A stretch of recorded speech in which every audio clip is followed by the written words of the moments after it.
Welcome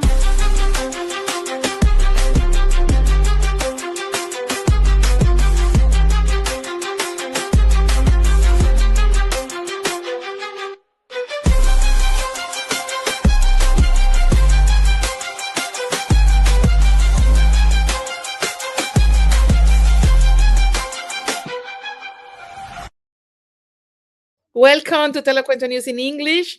My name is Maria, and I am here in this space that is with accents, flavors, and integration. Today we have a Yolanda Lorgy with us. She is one of the Latino leaders in Springfield, Missouri. She's been living there for 39 years, so she knows the area very well. And as I told you, we are working into know more about these Latino women that are make the difference in Kansas and Missouri. And definitely Yolanda is one of those. Welcome, Yolanda, with us. Thank you. Thank you for having me here. We are very happy. I want to ask you, how do you feel is the Latino woman community in Springfield, Missouri?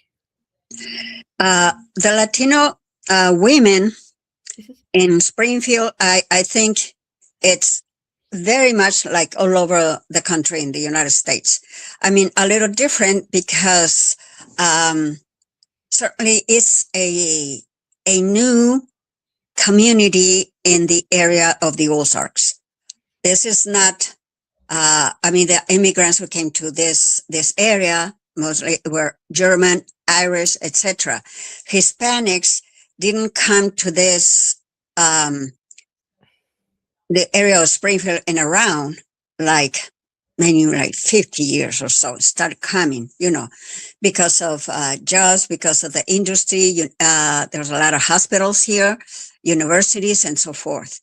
And then, of course, it came the industry of construction and et cetera, services. And so, but when we started the organization Grupo Latinoamericano, that was 38 years ago, okay? And it started very, very small because the community was very small. But at the same time, it started to grow very fast. And now in Springfield, we have people, I know personally, people from the 20 different countries of Spanish-speaking countries. Some in the hundreds, even thousands, some, like two or three families, let's say from Uruguay or whatever.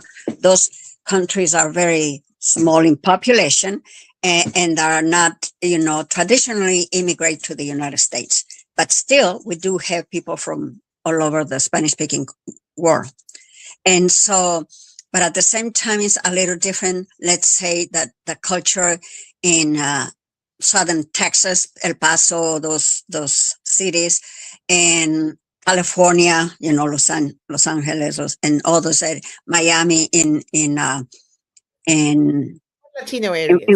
In Florida, that is the majority Cuban and so forth. So sometimes it's, all over the United States, the great majority, of course, of Mexicans came from Mexico or the people that came before them, because as you know, 7 of our states used to belong to Mexico. Yes. Okay. Before that to Spain, of course. So anyway, and that's what the population in Springfield or the area, because we serve the whole area of the Ozarks, not only the city of Springfield, because there's no other organization like ours. There's that serve, maybe a little bit that focus on education or this or that, but like Grupo Latinoamericano, it's a little more encompassing. And as you told me, and I want to explain about your group, because one of the our goal to do this in English is all the time helping our American friends, my American friends, what I call them, to know more about what is going on, what is happening, what Grupo Latinoamericano is doing right now, what is the service that you offer to the community, as you say, that you not only say Springfield, if not all the area around the Ozarks. Our main focus, of course, is education, information orientation, education through classes, English, citizenship preparation classes. We have we have had workshops on, just name it, mental health, physical health, parenting, alcohol use and abuse. I mean, throughout the 38 years, I'm there's always, trying to inform our community their rights, as work rights, and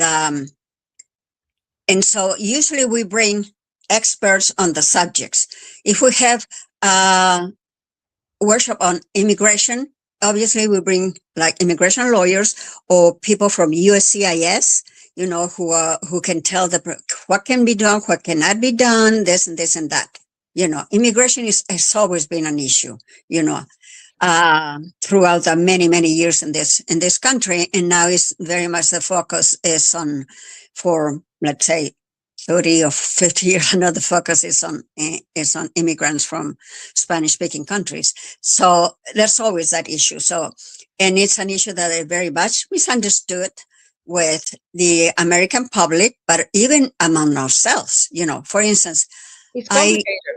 It's very complicated and very, immigration laws are the most complicated laws that we have. Plus now they change, if not the laws, the system, what to do, what not to do, and all that. So there's always a need to explain what they entail, and obviously what to do, what not to do, or what can be done, and so forth. So that type of education and information is always present, Yeah. because it's also political. And I always want to ask him something very important. How people can support your organization? What is the stuff that people can do? If you are American friends and or us, and you want to help Yolanda large organization, what they can do? They can donations, volunteer people, resorts, a space. How the people can Resources. support your Okay. cause? To begin with, the organization is called Grupo Latino Americano, and it's not my organization. We have a board of directors, and I mean, you can say mine because I'm one of the founders and the only one left. I'm very old, and also the one that have had more time. In the organization and then managing the organization. But we have a board of directors. But the way that people can help, because we don't charge for our programs, services, other than the Spanish courses. And so obviously donations, to serve better the community. Right now we have, because of what was happening with immigration issues, with so many deportations, and many times is the breadwinner. So we have had, like free garage sales, in which we give these people, household items, things like that, clothing. And we had one for at the beginning of the school year for school items, for the students, for those children, because they didn't know how to go to those big things that schools organize. And also we have donations to buy groceries and food for these people, the items that they consume more often.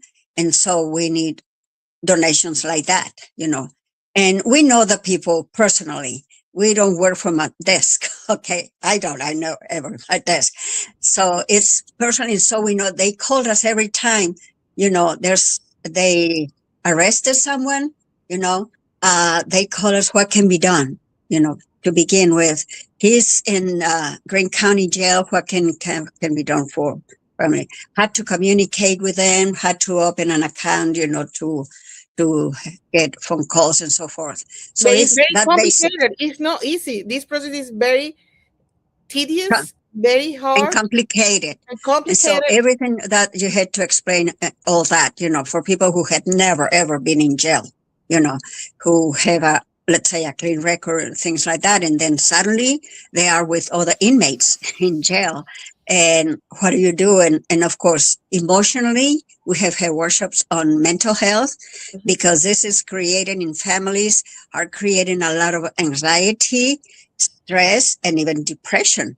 And Yeah. so Carla, that's why we expanded our dance group with for children and the youth, and it's helping so much, to feel happy and stress and all that. So we help them that way, and also what with the basics, food for these Well, people. So that's the way the community, and the can help number, with Yolanda, donations. the time is almost gone. It's go fast with the number where they can call you in order to set up these donations because We have it's an office number, but like I said, we are all volunteers. We don't have staff to be, manning the calls or the telephone. I mean, I use it, but my cell phone number will be easier okay. to Go ahead. contact me. 417